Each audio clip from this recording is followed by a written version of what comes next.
Direct from the BroskiNation headquarters in Los Angeles, California, this is the Broski Report with your host, Brittany Broski. Hey guys, welcome back to another episode of the Broski Report starring me, your host, Brittany Broski. Before we get into this week's episode, which we're 50-something deep at this point of this godless podcast, thanks for rocking with me this long, I want to connect with you sort of human to human about state of the world. In light of this past week of the disturbing and haunting dichotomy of seeing both the Met Gala and the ongoing bombings in Rafah happening at the same time and in the same breath of scrolling through the internet, I just want to do a pulse check with you guys that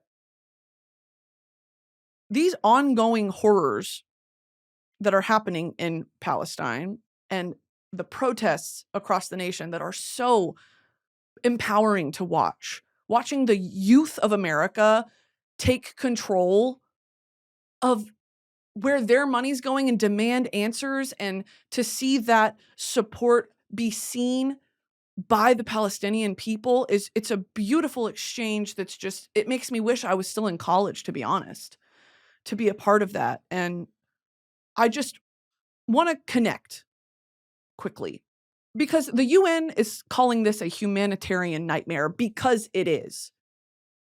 And it's every day, it's ongoing. I mean, we're almost 300 days into this, and it's just continues to be the most jarring thing I've ever seen in my life. So I just want to encourage everyone to stay informed, stay curious, and stay up to date. Because if you think as an American this does not affect you, you are so wrong. You are so wrong. And it's a blissful ignorance you get to have if you think that what goes on overseas does not affect you or does not concern you in any way, because that's just not the truth. Palestinians have nowhere to go. And I want you to think about how chilling and truly terrifying that is. They have nowhere left to go. I urge you, because trust me, this is coming from someone who, like, I'm right there with you, of feeling powerless and hopeless. I'm sitting in my house watching the same things you're watching, feeling hopeless. So I want to talk to you. And I mentioned this in the last episode, and I will continue to mention it every podcast episode that comes out this year until Election Day, that if you are not registered to vote, or if this is your first election that you've ever actually participated in, what an election to participate in. I'm linking websites to help you register to vote if you don't know how, if you're confused, because there's really no excuse at this point in the game. If, like me, you don't feel properly represented by a government that is using your tax dollars to fund a foreign genocide, this is the year to vote. This is the year to contact your representatives. This is the year to just be more vocal than you've ever been in your entire life. Tensions are rising and it's bubbling over.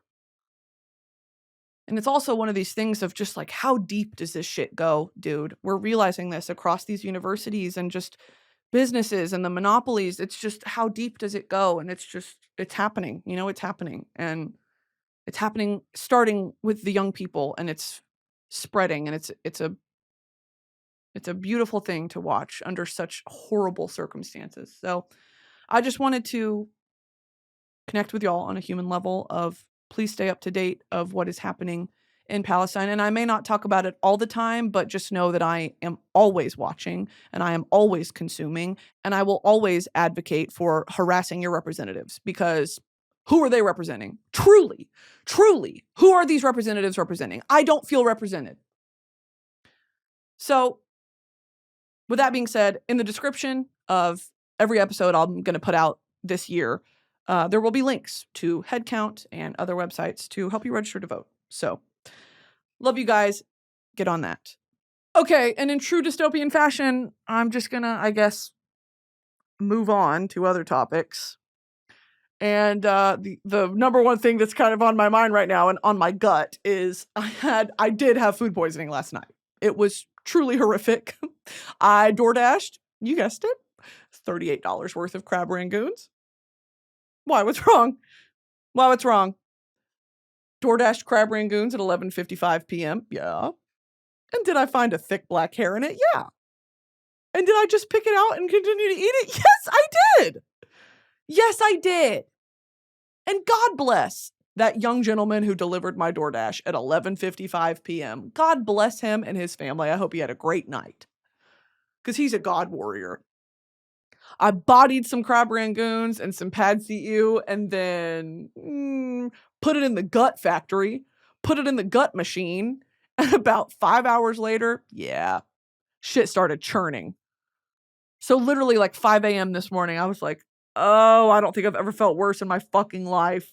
And it was that upset stomach of like, you can't lay on your side, you can't lay flat, it was like, I have to stay in this position right now or like the world is going to end. I'm going to shit blood all over this bed.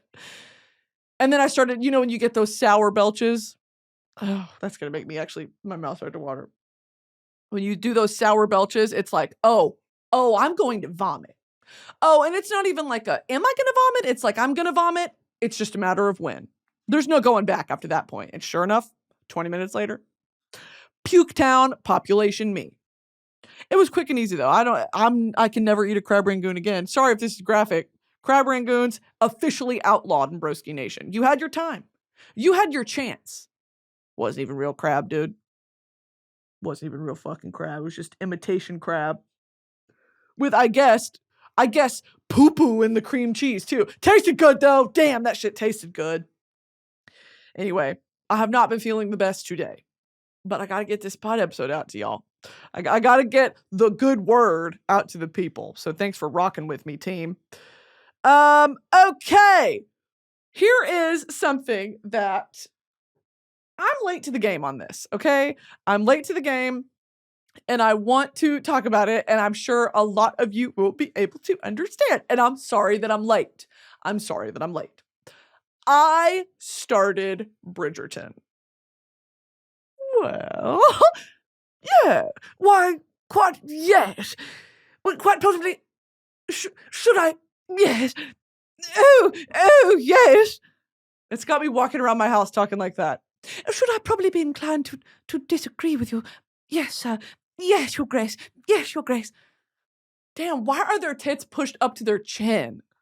That is so me. A big bosomed woman. I hate those empire gowns, though. Those empire, what are they called? Empire gowns. Empire waist. But period piece. Queen Charlotte. When was she alive? Oh, she wasn't real. Or was she? Yes, she was. Queen Charlotte. In 1761, Charlotte found herself chosen by George III as his bride. Queen Charlotte reign. Or was she not real? Who was the real monarch? Oh, there's some historical truth. Ah, fuck. All right, never mind. That's also a Bridgerton spinoff. It's not even the first one. I'm on season 1 of Bridgerton. Season 1, episode 5. Don't spoil anything for me, dude. Simon and Daphne just got married, okay? And they had just made passionate love. Yeah. Oh my God, it was literally like an enemies to lover romance that, of course, everyone here knows I love and am partial to. I am very partial to an enemies to lovers period piece. Now, there is one scene where they're in an art gallery. Okay? Stay with me. They're in an art gallery. And they're standing there admiring a piece, and, the fucking man is like, I don't like this one. This one's ugly. This one, yeah.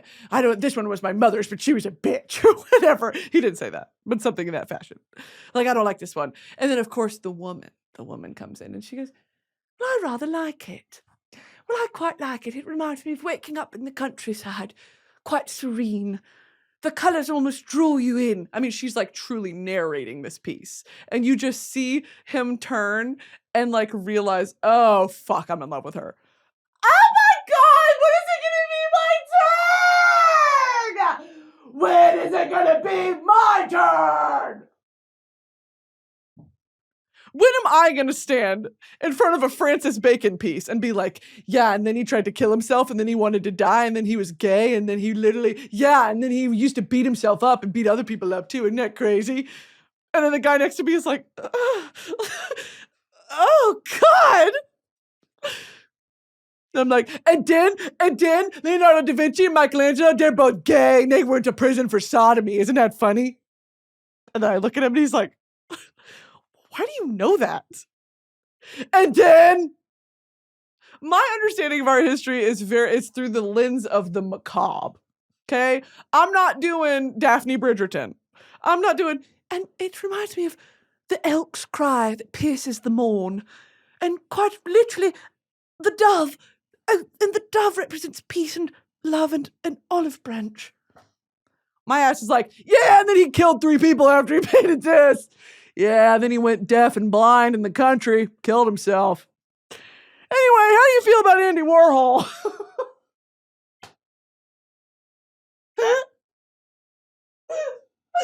Oh.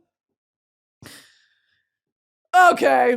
Anyway, there's this scene. Okay, so they're standing there at gallery, and she's like, well, I rather think it's quite beautiful and lovely and wonderful. And then he looks over at her like, oh my God, I'm in love with her.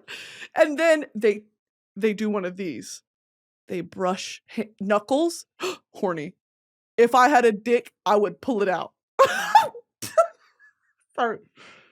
Then they do one of these. Their knuckles touch. I'm hard. Their knuckles touch. You can see her neckline and her ankles. I'm hard. I'm about to bust. Lord have mercy, I'm about to bust. I miss Leslie Jordan. I miss him. Anyway, yeah, so their knuckles brush. And then he grabs her hand. I'm 27. And then, of course, they get interrupted. They get called away. And also, this makes it even more romantic, is that they're not looking at each other while this happens. And you can see the rapid rise and fall of her bosom as she's breathing heavily. And you can see him sort of slack-jawed like all fucking men are. Men are beastly, ghastly creatures. Truly to be locked up in a cage and fed raw meat like a wild steer. Does steer eat meat? A steer is a cow, is it not? Steer meaning animal. Male cattle. Okay, so male cattle is actually not going to be eating meat. Take that back. Male cattle that are castrated before reaching sexual maturity. Who's ripping the steer's penises off? Y'all are cutting their dicks off? How are they supposed to? What's the difference between a cow and a steer? Ranchers are crazy. A steer is a male bovine who cannot reproduce. He's being snipped. He's been sneaped. Why would they do that? A heifer is a female bovine who has not given birth to a calf. A cow is a female bovine who has given birth to a calf. Now that is interesting. So most bovine that you see are not cows. Beef and dairy cattle. This is a conversation for a different time. I'm talking about my penis being hard. Okay, so they brush knuckles. And then they get called away. And then, of course, she's the first one to be like, oh, fuck, runs out of the room. So all that's happening, okay? And they have cheeky little kisses here and there, okay? I am burning with desire. I am bursting and burning with desire. Oh, my God. Because this is a different type of hee-hee-hoo-hoo than when I watched Little Women. Little Women was a, oh, God. Oh, Jesus. It's a yearning, sorrowful Sylvia Plath type of womanhood, right? This is a gleeful girlhood, I would say, of like the first time that a man truly sees you, you know? And Little Women was that. I mean, Timothy in Little Women, of course, was so enamored with Joe, but just like it was never going to work out. And so I thought that's how this was going to go, because I was like, if they do that shit where it's just going to be enemies to friends, and never to lovers. Oh, boring. Boring. You know what else I love? Obviously, I love the romance part of it, but I just love a period piece. My God. Oh, my days. I just do. And it's all the like historically accurate furniture and the sideboards. And I just find it so interesting. I'm sweating under my boobs, by the way. I'm just going to go ahead and tuck this sweatshirt under there. I find it so interesting, all the terminology of like, my lord, that's just like a normal lord. Your grace, that's a duke. Okay. And then your majesty. Yes, majesty. That's the king and queen. Okay. And I always thought they were interchangeable. There's levels to this shit. There's levels to this shit, dude. Oh, Your Grace. Your Grace goes so hard. This episode is sponsored by ZocDoc. We all know there are things in life you have to compromise on, like an apartment that's in your budget, but with an upstairs neighbor who's learning to tap dance. But when it comes to your health, there is no compromise. Instead, check out ZocDoc, the place where you can find and book doctors who will make you feel comfortable, listen to you, and prioritize your health. And you can search by location, availability, and insurance, so literally no compromises here because with ZocDoc, you've got more options than you know. ZocDoc is a free app and website where you can search and compare highly rated in-network doctors near you and instantly book appointments with them online. Once you find the doc you want, you can book them immediately. No more waiting awkwardly on hold with a receptionist. And these docs all have verified reviews from actual, real patients. We're talking about booking appointments with tens of thousands of top-rated, patient-reviewed, credible doctors and specialists. You can filter specifically for ones who take your insurance, are located near you, and treat basically any condition you're searching for.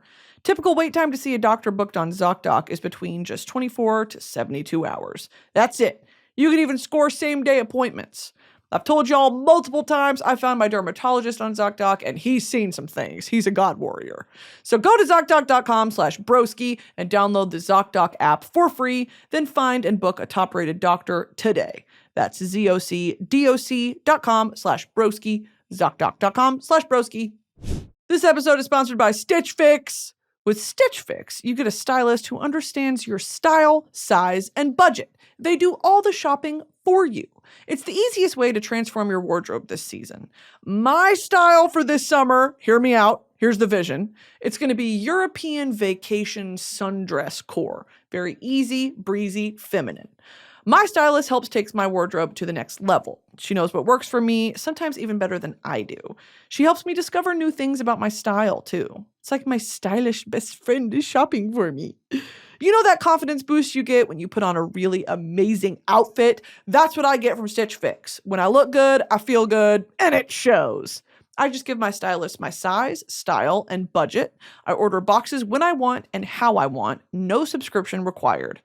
And she sends 5 just for me pieces, plus outfit recommendations and pro styling tips. I keep what I love and send back the rest. It's so easy. My stylist sends personalized pieces and the fit is flawless. It's like she's reading my mind. I don't know how she does it, but she just gets me. Stitch Fix makes it all so easy. I get outfits that make me look and feel really good, and I don't have to shop. And if you don't love something, just send it back. Shipping, returns, and exchanges are always free. Style that makes you feel as good as you look. Get started today at stitchfix.com/broski and get $20 off your first fix. That's stitchfix.com/broski for $20 off. stitchfix.com/broski.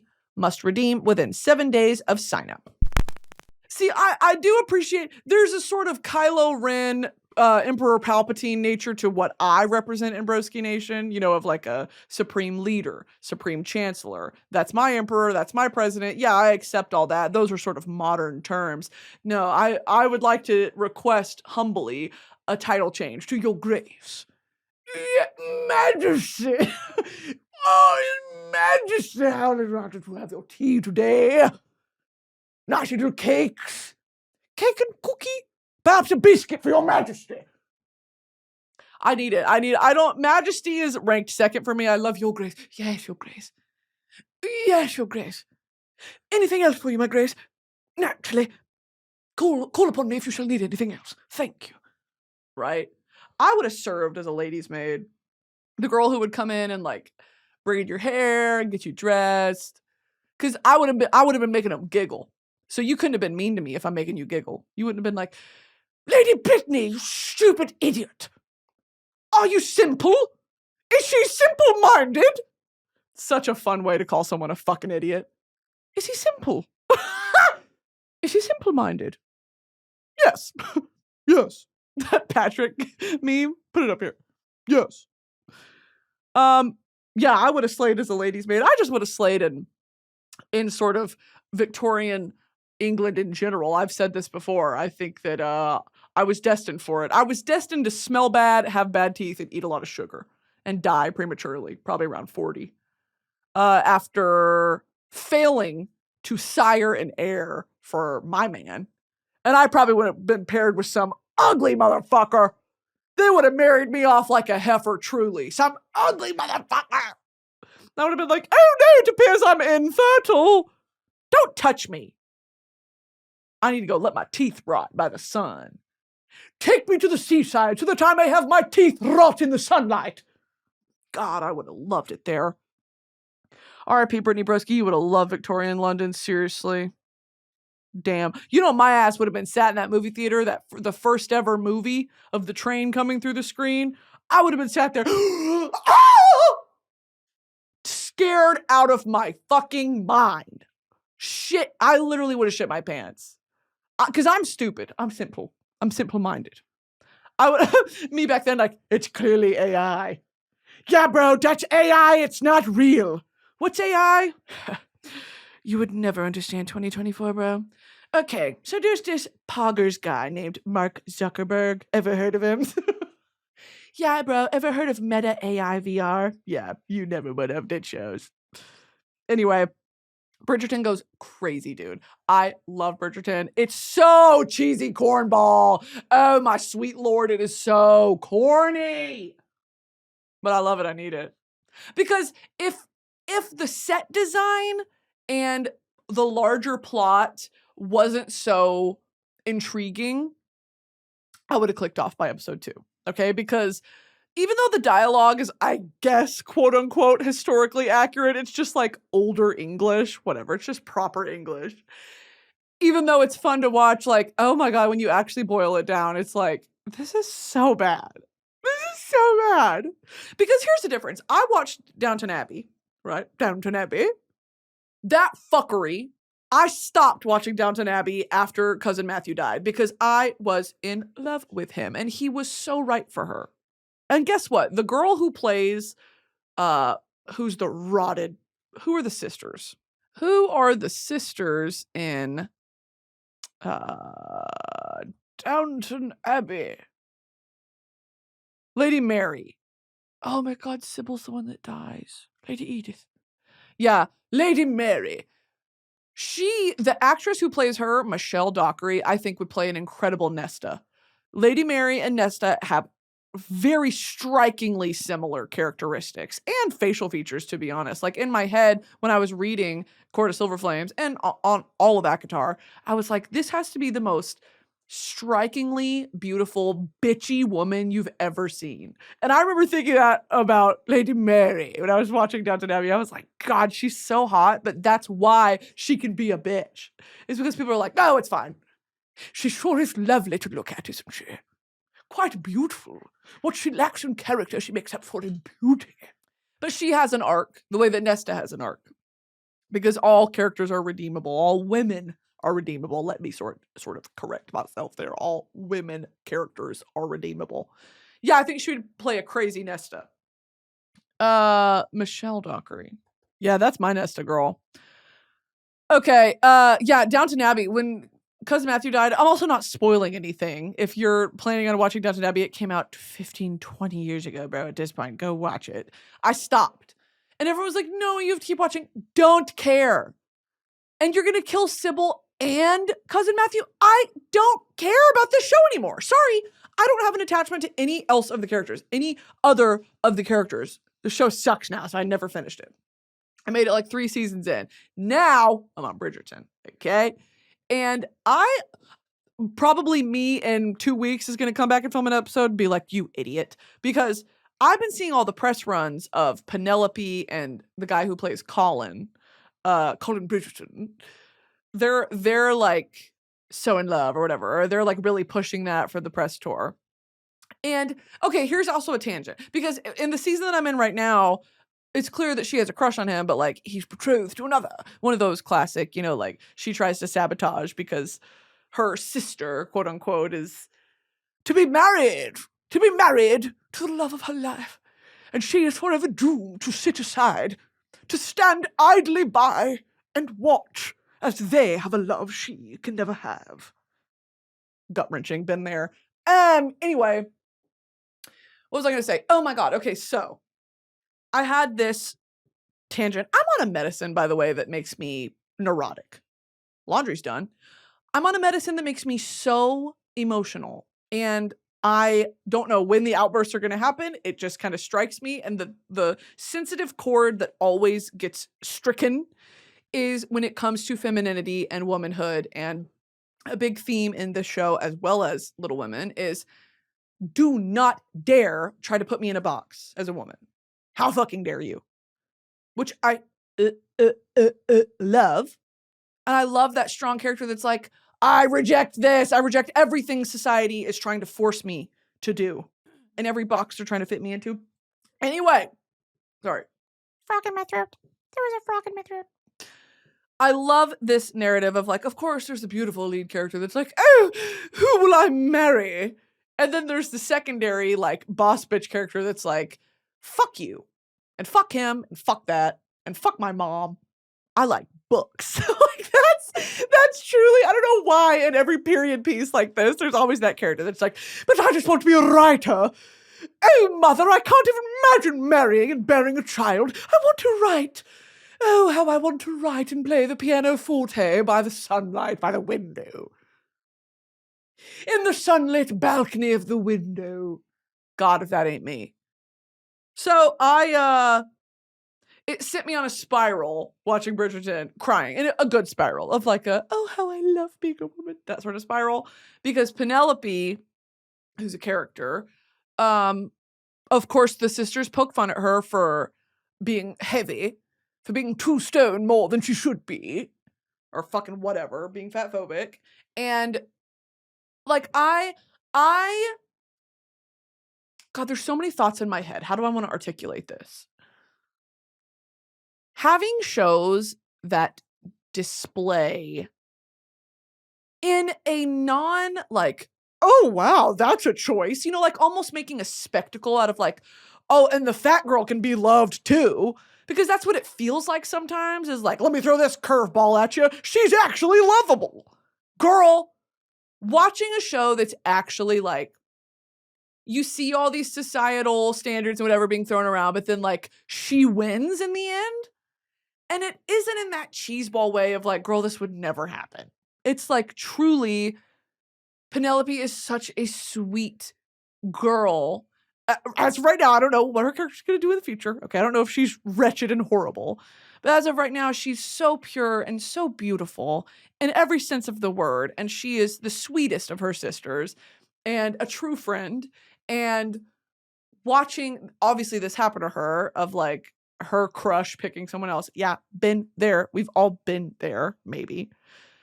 But like the hope that in this storytelling, I'm hoping that they do it in a beautiful, convincing way that's like, there are men out there that don't give a shit. That see you for your soul and who you are and your mind. Now, have I met any men like that? Very few. Okay? Even less that want me. So I know that men out there exist like that, where of course she is beautiful. And I talk about this a lot. I think I talked about this 2 episodes ago, where I was like, I'm accepting that I am not Instagram beautiful. There are different types of beautiful. And that is an umbrella term that can mean so much.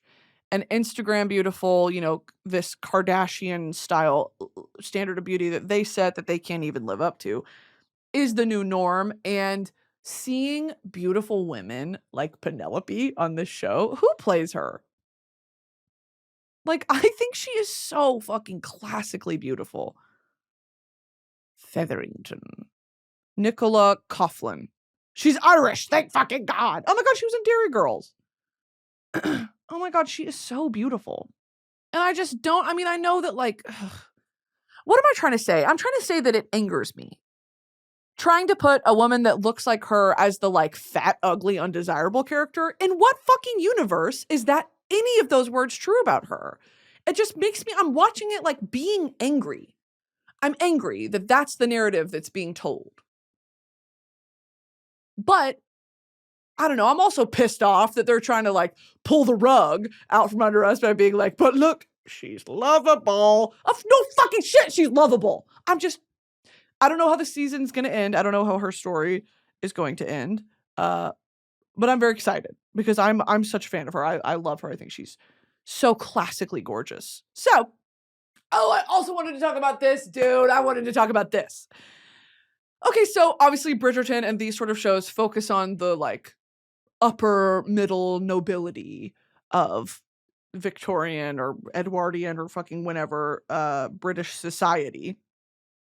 And back then, even as it bled into American society in, you know, the late 1800s, whatever, there was such an emphasis on being cultured. And I say that in heavy quotations because that is through the lens of imperialism and colonialism and learning things from cultures that you have stolen and tried to colonize and et cetera, et cetera. So that being said, something about this show that Daphne, you know, in so much of them trying to sell off their daughters, because that's what it is. You're trying to sell off your daughter and you're paying them a dowry so that they may be provided for. And, you know, it's worth your time to court her and marry her. So much of that is like, you have to be the package. You have to have a musical talent. You have to speak multiple languages. You have to be well-read. You know, you have to be able to hold a witty conversation, but not outshine the man. You can't be too loud, but you can't be too timid and quiet. It's this perfect balance of what a woman should be.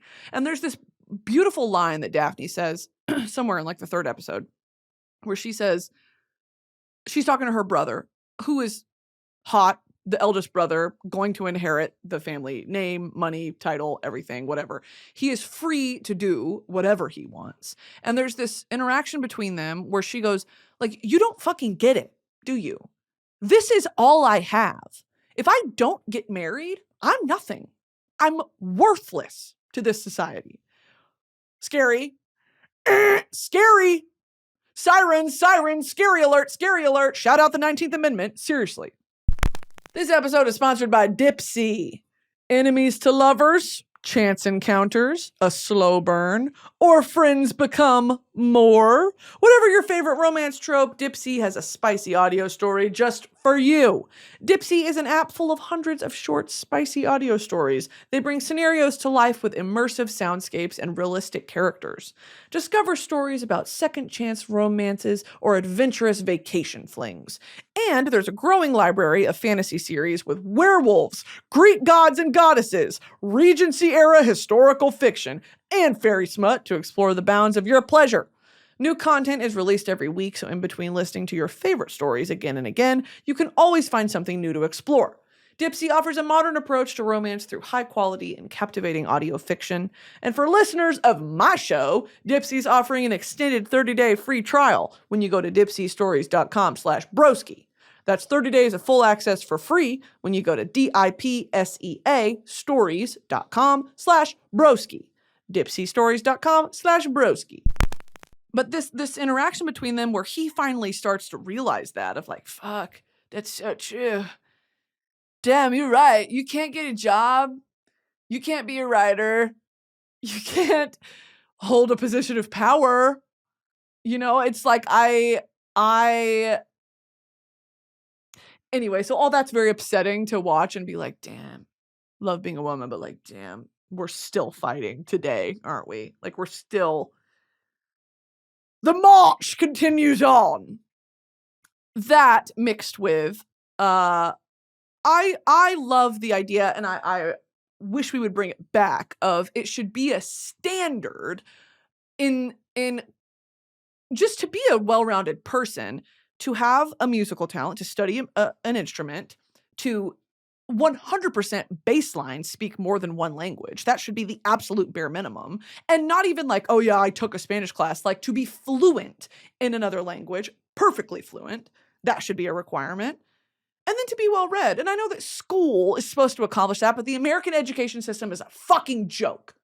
And if you're privileged enough to go to a higher university, people don't take it seriously that you have access to a professor that is an expert in this subject that you can ask questions to, and you can have meaningful academic conversations with this person who is paid to stand in front of that room and teach you the subject matter. And I know that across different majors, it's not that easy. I was a liberal arts major. I was communication. I took a lot of English lit classes. And some of the best memories I have from college are going to my professor's office hours and sitting there and being like, this isn't a matter of I don't understand what the text is saying, but rather I want to hear your interpretation and analysis, and let's discuss it because mine is different. Because in class, you can't really do that. I mean, I want to have a one-on-one conversation. In class, it's like, are y'all getting it? Okay, great. This is going to be on the test. And why do you think this? And why do you think that? And like thinking critically about it. But on a one-on-one conversation, this is the person that has read all the critiques, all the analyses, all the different angles of this text, while meanwhile, the students are just trying to understand what the fuck Beowulf is saying, you know? So I would go to office hours and I'd be like, but what was the meaning of this to there? Why couldn't the main character have done this? Or why did the author use that? Why did the author use that wording instead of just saying this? You know, that sort of more a deeper level. Let's talk about the impact of a work like this versus what's going on in the work. We also did that with Heart of Darkness. I remember going to his office hours and being like, the structure of Heart of Darkness is so strange. I've never read a book like that. And so we talked a lot about that, of, you know, using literary devices like that, structuring a novel of letters within letters, of it's confusing on purpose almost. And even carrying that into Secret History. I've talked about Secret History before. It's my favorite book ever, other than Angels and Demons by Dan Brown, which I need to reread, by the way. Secret History, the whole crux of the story is that Richard is an unreliable narrator. I always talk about this. What an interesting way to tell a story. That we don't trust Bro. Bro sucks. You know, and like Bro wants to fit in so bad, we can't even trust him to tell us accurately how these characters are behaving. And you don't get multiple points of view. You get him, and he sucks. So all that, like, I just loved, and I miss it. I miss being academically challenged in a setting like that where it's competitive. Because say what you will about that, it encourages you to be better. It encourages you to study more and learn more so that you can win. And I think that academic competition is a great thing to chase and a great thing to want to win at. Even though it can give you a superiority complex, and it can be it can create some of the most insufferable people you've ever fucking met. I think if it's in good spirits and it's in a good-hearted nature of you just want to learn and you just want to discuss what you've learned with other people and therefore learn from them and their brains, and they can learn from you. That's that exchange. I miss that exchange. And you don't get a lot of it online. Fucking Christ, you don't get any of it online. You don't get meaningful academic discourse. Oh, it's just brain rot. You get brain rot and gutless bottoms online. And I know that's true. And that came from Trixie Mattel's mouth. Which, by the way, new video up with her on her channel. And I have a video with her coming up this Thursday, the 16th, May 16th. Video with Trisha coming out. Look out for that. So back to Bridgerton, to bring it back to Bridgerton. The society, with all of its flaws and all of its inherent injustices and all of its double standards and all of its hypocrisy, I do think that forcing young people to study an instrument, study someone else's language, and to be well read are three pillars that we should absolutely bring back, because those are, I think, if anything, kind of made fun of now. I don't know. It's not, maybe I'm talking out of my ass. They're not made fun of, but there's not an emphasis put on that. It's like you're a fucking nerd if you're good at school.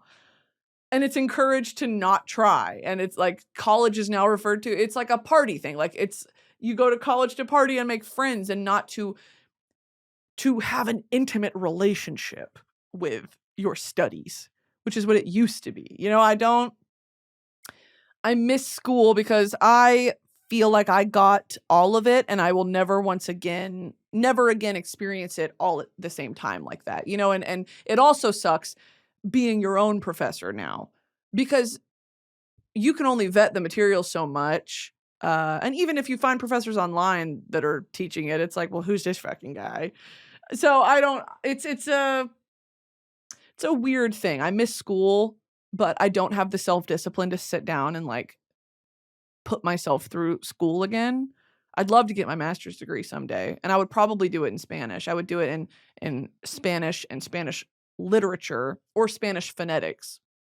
But I have my whole life ahead of me, you know?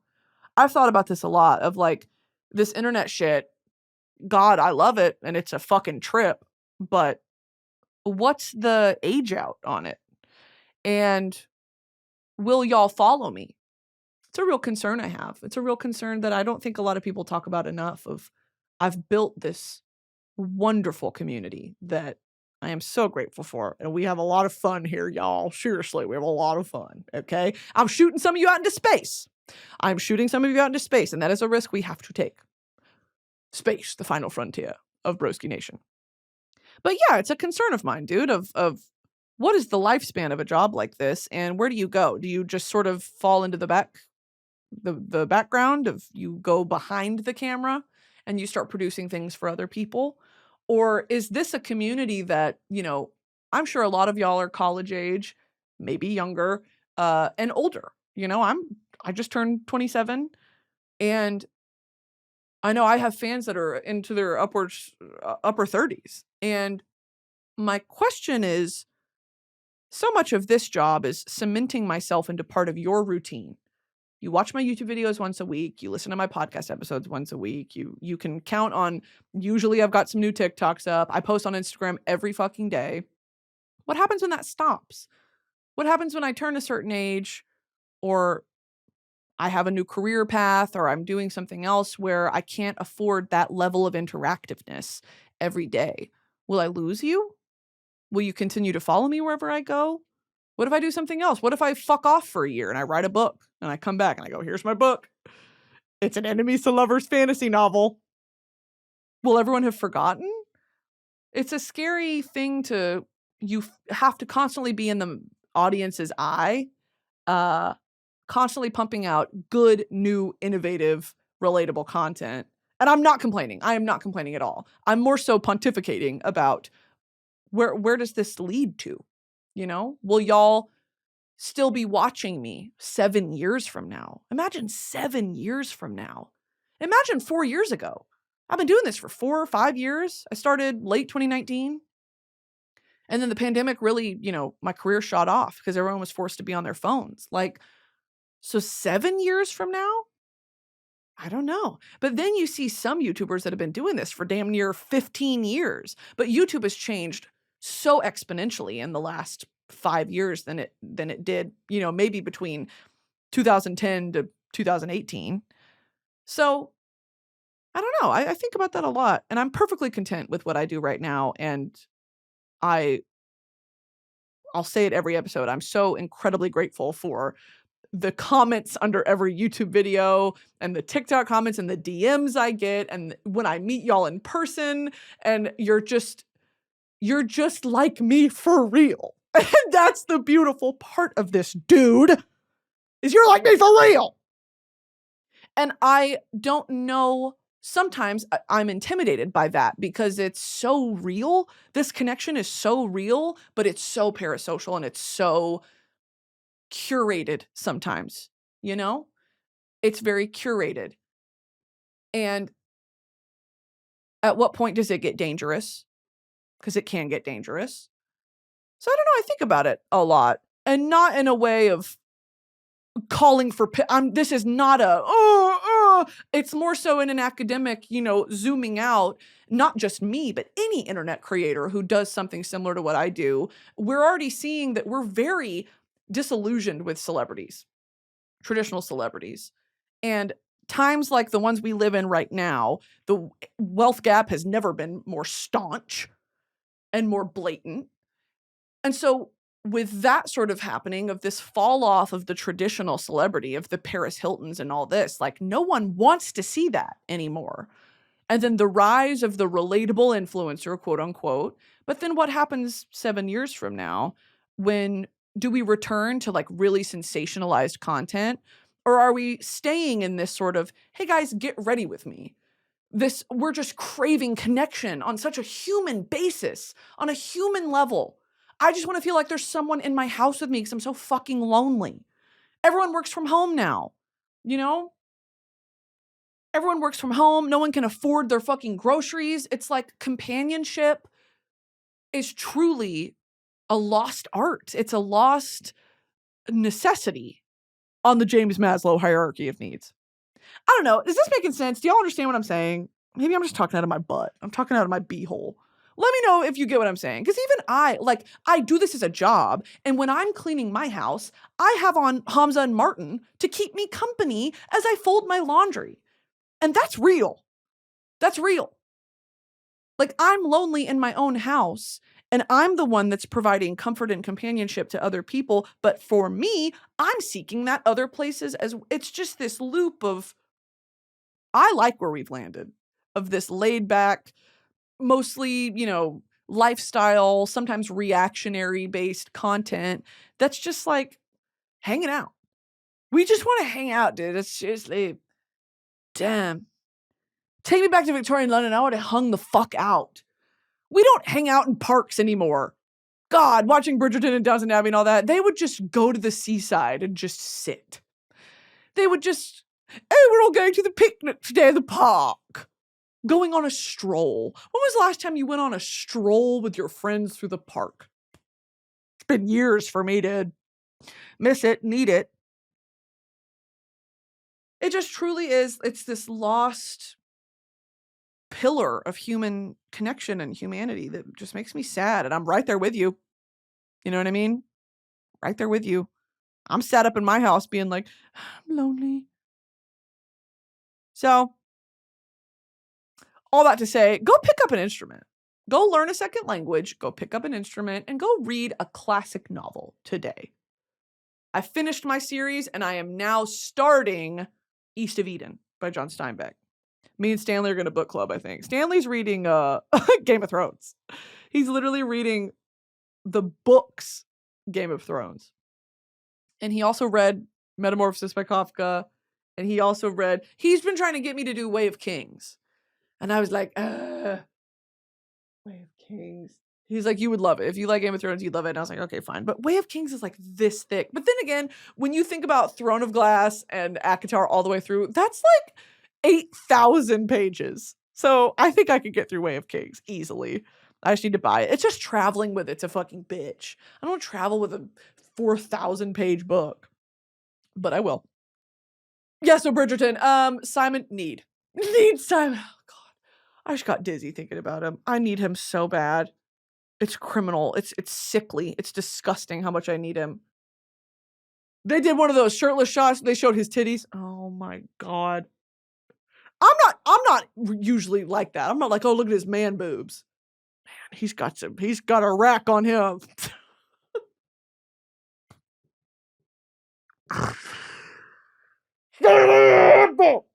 Stop talking! Hey guys, welcome back to Rack Reviews. Welcome back to male rack reviews with me, Brittany Broski. I vomited crabrangoon 6 hours ago. All right, pull up Simon's boobs. Like, are you serious? Do I have a lisp? Here are the songs of the week. BOGUS by Don Toliver. This song goes nutso. BOGUS by Don Toliver. There's this one lyric in it where he goes, speed off in the Lambo, you hear the bass bussing. It's constantly in a loop in my head. You know, like the way BBL Drizzy was stuck in my head last week? Now it's, hear the bass bussing. He hits the B's so crisp. Speed up in the Lambo, you get the bass bussing. That's number one. Number two is a rec from my new friend Oliver, and it's called Texas Sun by Leon Bridges. Shout out Oliver Mills. He recommended that song to me. Really, really gorgeous. And then the third one is It's a TikTok song. It's a TikTok song! It's a TikTok song I got from a hot edit.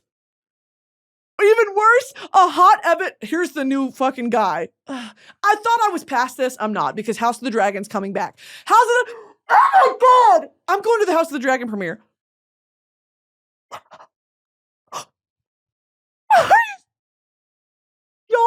Y'all. It's truly, okay. I'm going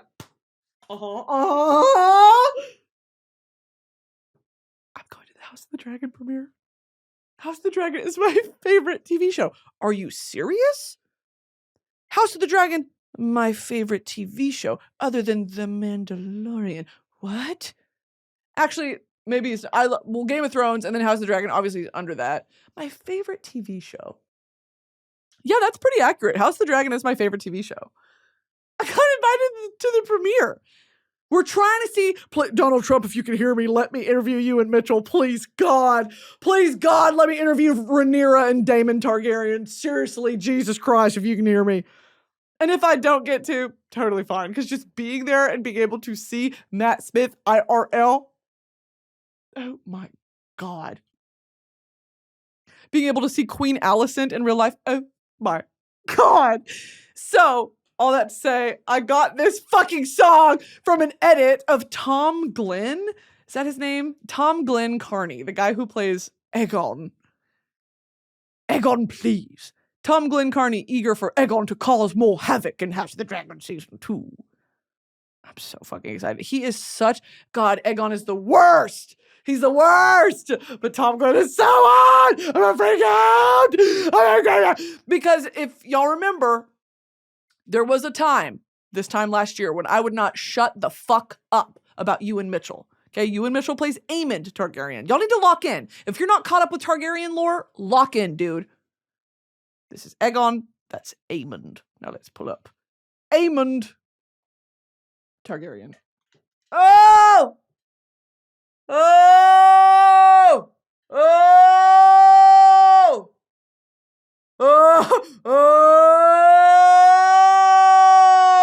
Emergency siren. Me when I'm about to bust. Me, I be in her ear like, what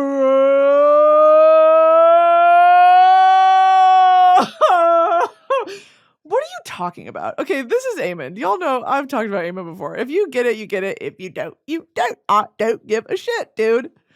Here's my man. Oh, God. Okay, so, yeah, dude, House of the Dragon Season 2 comes out soon. I hope, because here's my concern. Fan to fan, let me level.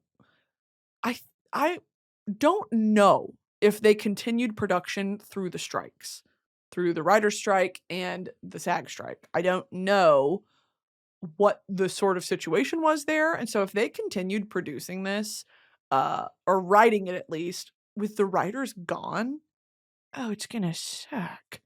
I hope it doesn't. I don't think it will. Because they had so much writing. Season 1 was so good. The end of Season 1, holy shit. What was I going to look up? Oh, the song. Sorry, the song is called Fall Back by Lithe. Fall back. Got that from a sexy, horny Aemond and Aegon edit on TikTok. I'm no better than anyone. I've never claimed to be. I don't think I'm better than anyone. If I see a horny Game of Thrones edit on TikTok, I'm throwing that shit a like. I'm not above it. I'm also not above commenting, oh my God. Or commenting, need him. Or commenting, I love this one, Christ. Anyway. I'm so excited for it, dude. I'm so excited for Season 2. I'm gonna freak out. Rage against the dying of the light. Who wrote that? Rage against the dying of the light. That song's about resisting death. Do not go gentle into that good night. Did I say song? I meant poem.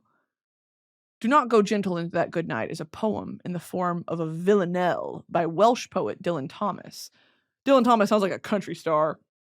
It's one of his best known works. Though first published in the journal Bouteille Obscure in 1951, the poem was written in 1947. Do not go gentle into that good night. Old age should burn and rave at close of day. Rage, rage against the dying of the light. Let's do a poetry reading. Though wise men at their end know dark is right, because their words had forked no lightning, they do not go gentle into that good night. Good men, the last wave by, crying how bright their frail deeds might have danced in a green bay. Rage, rage against the dying of the light. Wild men who caught and sang the sun in flight, and learned too late they grieved it on its way, do not go gentle into that good night. Grave men near death who see with blinding sight, blind eyes could blaze like meteors and be gay. What? What? Rage, rage against the dying of the light. R.I.P. Dylan Thomas, you would have loved Charlie XCX. R.I.P. Dylan Thomas, you would have loved Charlie XCX Von Dutch featuring Addison Rae, the remakes. And you, my father, there on the sad height, curse, bless me now with your fierce tears, I pray. Do not go gentle into that good night. Rage, rage against the dying of the light. Now, if I am not mistaken, that's about not wanting to die. What is rage, rage against the dying of the light? Good night is an acknowledgement of the bittersweet relief of the struggles and hardships of life that come with death, while fierce tears and the repeated line, rage, rage against the dying of the light, show that the speaker sees the act of dying as a much more passionate, sad, and angering experience. Yeah, like resisting death. You don't want to die. That's my biggest fear, dude. Death is truly my biggest fear for that reason exactly. I don't want to die. I love life. I love living life. I'm scared of it hurting. I don't want death to hurt. It's not even like I'm scared of what happens after. Peace happens after. Peace, rest is what is to be expected. I'm scared of the process of dying.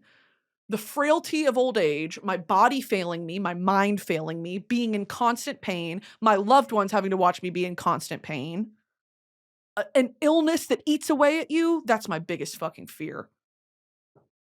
The speaker sees the act of dying as a much more passionate, sad, and angering experience. It is. It's angering. What did I do? I've spent so much time.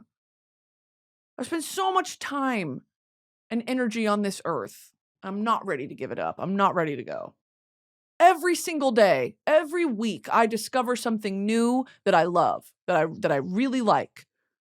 Every month I meet people. Every year I meet people that are blessings to my life, that I never thought I would have someone like that in my life. And I don't want that to ever end. But then, this is what we talk about, okay? Immortality is not the solution either. If we can make life like, what, biblical times? Like 300 years? 300 years, I'd be ready to fucking go. Shoot me out into space, dude, at 300 years. But like 75? 75 is not long enough. I'm just getting started, okay? I'm only getting started. I won't back down. This time it's gonna break down. I'm only getting started. I won't black out. Okay? That's literally me. That's me in the nursing home at 75 pissing my pants. I'm only getting that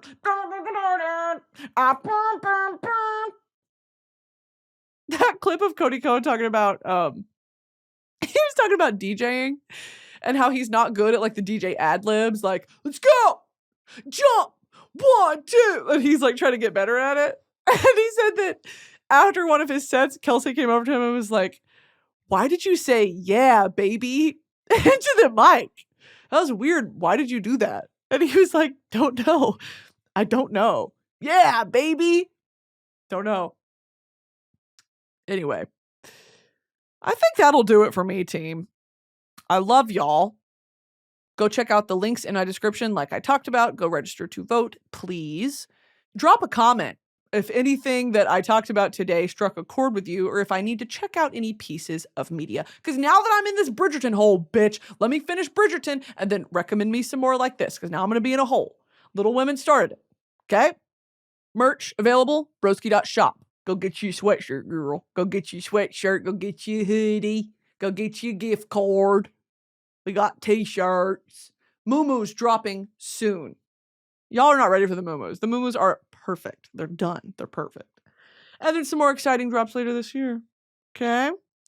Love you guys. Be good. Do not go gentle into that good night. Love you. Bye.